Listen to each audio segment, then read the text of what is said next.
memastikan kekongruenan dan kesebangunan pada segitiga. Yang ketiga, mampu menghitung panjang sisi yang belum diketahui dari bangun datar segitiga yang kongruen atau sebangun. Yang keempat, mampu menerapkan konsep kekongruenan dan kesebangunan untuk menyelesaikan masalah dalam kehidupan sehari-hari. Nah, yang poin 1, 2, 3 nanti akan Ibu jelaskan. Yang poin keempat nanti kalian akan bermain game ya. Gamenya itu misi berburu soal. Nanti untuk game jelasnya akan Ibu jelaskan lagi setelah Ibu jelaskan materinya. Nah, bagaimana kalian tahu sudut mana yang sama besar dan sama ukur? Ada yang bisa jawab?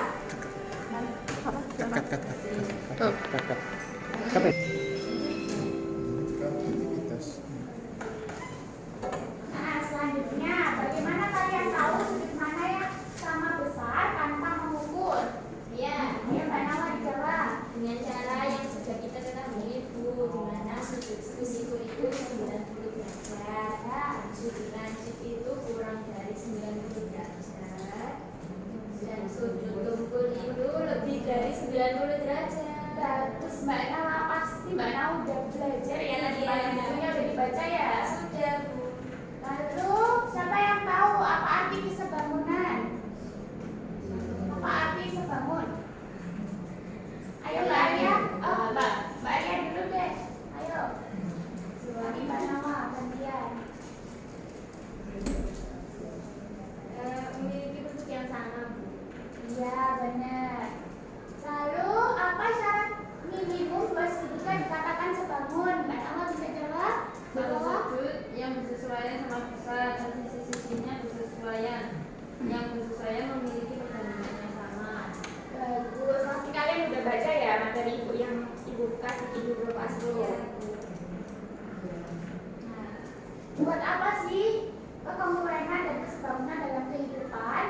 Dalam bidang arsitektur dan teknik sipil, kesebangunan digunakan untuk membuat maket atau dena dari bangunan nyata. Seseorang arsitek atau insinyur menggunakan skala atau faktor kesebangunan untuk memastikan bahwa model yang kecil mewakili proporsi bangunan yang sederhana. Selanjutnya, kekongruenan digunakan untuk memastikan semua komponen struktural yang harus identik seperti pilar penyangga atau jendela dibuat dengan ukuran dan bentuk yang sama persis. Dalam bidang kartografi atau pembuatan peta kesebangunan, peta adalah representasi sebangun dari wilayah geografis yang besar. Skala peta menunjukkan faktor kesebangunan antar jarak di peta dan jarak di dunia nyata. Nah, mungkin kalian masih bingung ya, mungkin terutama yang belum baca materi Ibu akan jelaskan tentang kekongruenan. Dua bangun datar dikatakan kongruen jika memiliki bentuk dan ukuran yang sama persis. Syaratnya, dua sudut yang bersesuaian sama besar, sisi yang bersesuaian sama panjang, bangun kongruen sudah pasti sebangun. Kalian paham nggak ini maksudnya apa? Jadi kalau ada dua segitiga sama sisi, ada dua, itu namanya kongruen karena memiliki ukuran yang sama, sisi dan sudutnya sama. Dan selanjutnya yaitu kesebangunan. Dua bangun dikatakan sebangun jika memiliki bentuk yang sama tapi ukurannya bisa berbeda. Syaratnya sudut yang bersesuaian sama besar. Tadi syaratnya sama seperti kekongruenan, tapi di sini yang membedakan yaitu perbandingannya. Misalnya di ukuran segitiga sama kaki itu 3. Nah, kalau di bangun datar selanjutnya itu 6. Jadi 3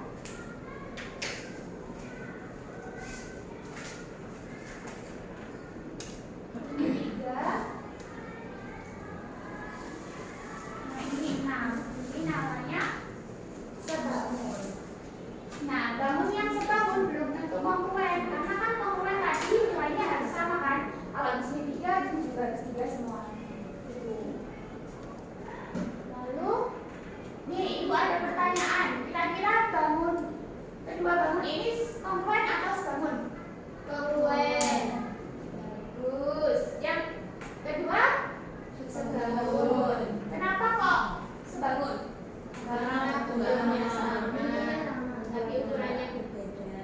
Iya. Jadi ini pakai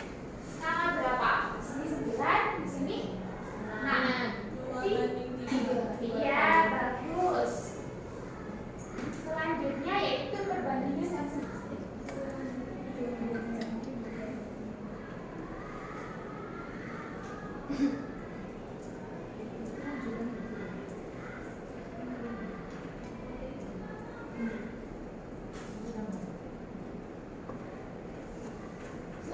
yaitu perbandingan sisi. Di poin pertama ada sisi, yaitu ketiga pasang sisi yang bersesuaian memiliki panjang yang sama. Ini yang panjangnya sama sama ini. Terus sisi sudut sisi, dua pasang sisi, ini dua pasang sisi ini ya. Bersesuaian sama panjang dan sudut yang diapit oleh kedua sisi tersebut. Ini sudut ini diapit oleh dua sisi ini, besarnya sama. Itu namanya sudut sisi sudut. Nah, selanjutnya sudut sisi sudut, yaitu ini sudut, ini sisinya, ini sudutnya. Jadi dinamakan sudut sisi sudut. Yang selanjutnya sudut sisi, dua pasang sudut yang bersesuaian sama besar dan sepasang sisi yang sama panjang.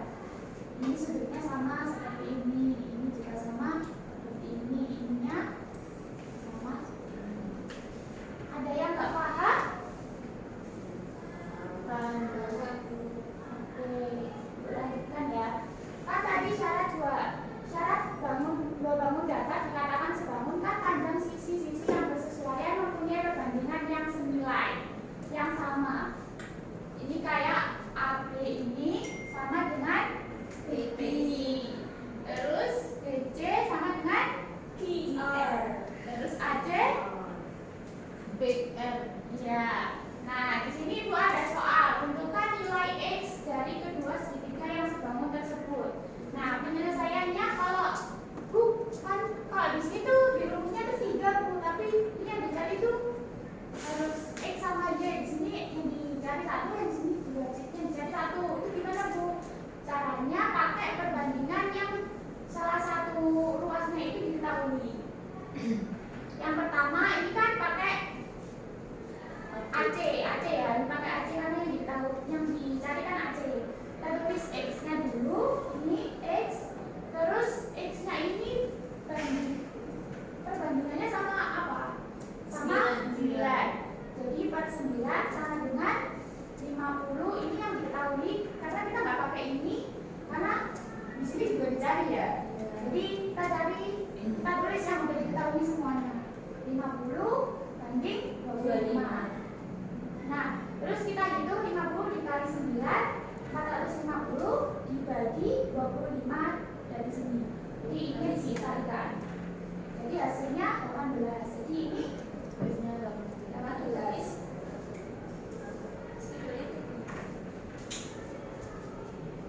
Jadi di sini 18. Nah, kalau yang Y tadi juga caranya sama.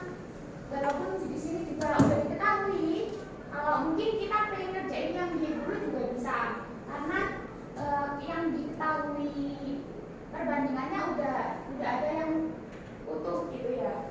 Jadi yang dicari Y berbanding dengan 18 sama dengan 25 per 50 karena yang diketahui. Terus Y-nya dihitung 25 kali 15, 450 dibagi 50 sama dengan 9.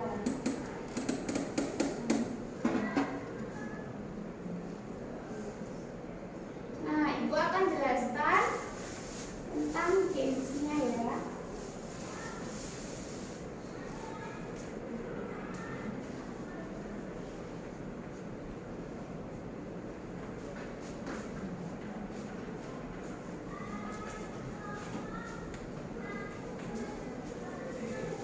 Nah, kan di sini duduknya sudah berkelompok ya, sudah sesuai. Nah, di misi berburu soal ini, di masing-masing kelompok kalian akan punya tugasnya masing-masing. Jadi dicatat ya siapa yang menjadi pemburu soal, siapa yang mencatat soal, siapa yang mengerjakan soal, siapa yang mengembalikan soalnya. Saya mengembalikan. Ya, dicatat. Nah, di sini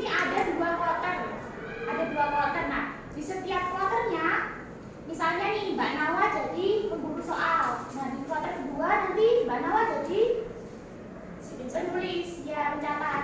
Nah, kayak berdiri terus gitu ya. Di sini juga ada contohnya.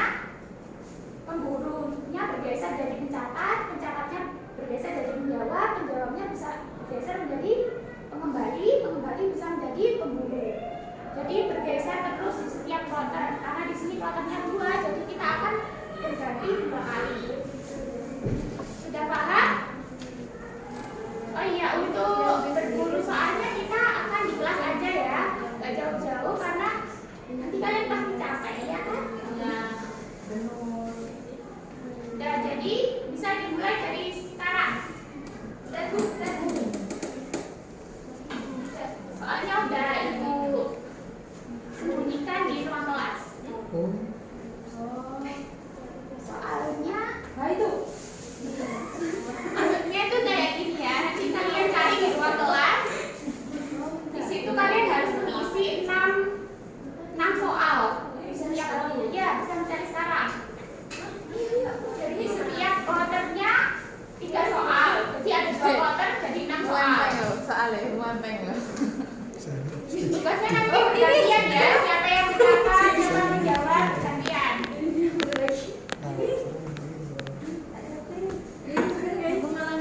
Jangan lupa setelah dicatat soalnya banyak. Oh itu nih. Soalnya banyak.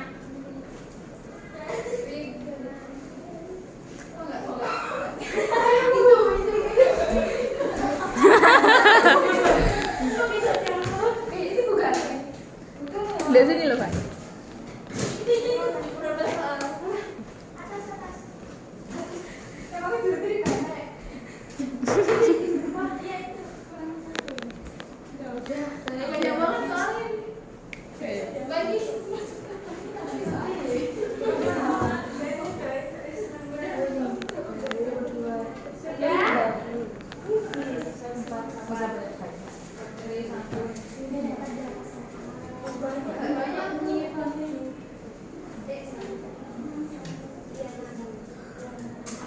Catat ya, dikerjakan. Soalnya bisa dikembalikan. Ya, teman-teman yang lain juga bisa menjawab soalnya.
kalian bisa cek apakah kedua bangun itu sebangun atau kongruen.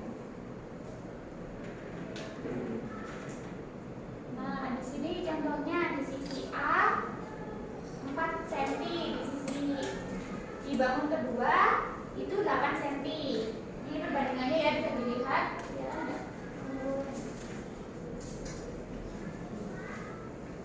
Mungkin bisa dibedakan. Nah.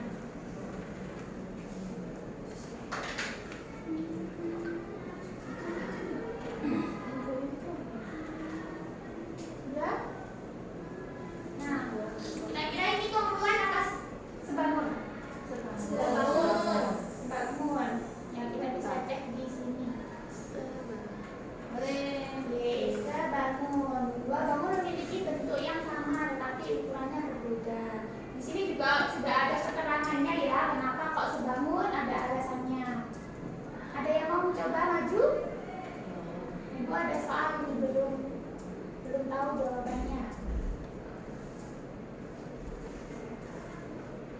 Bisa dicoba di media pembelajarannya. Siapa yang mau coba? Mbak Nawa mau coba? Mbak Nawa yang maju, Mbak Nawa? Iya. Iya.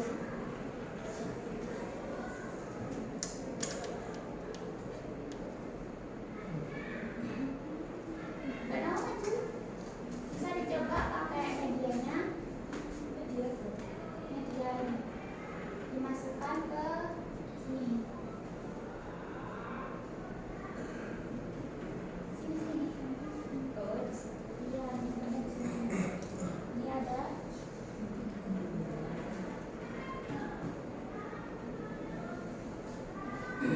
Coba dulu. Masukkan.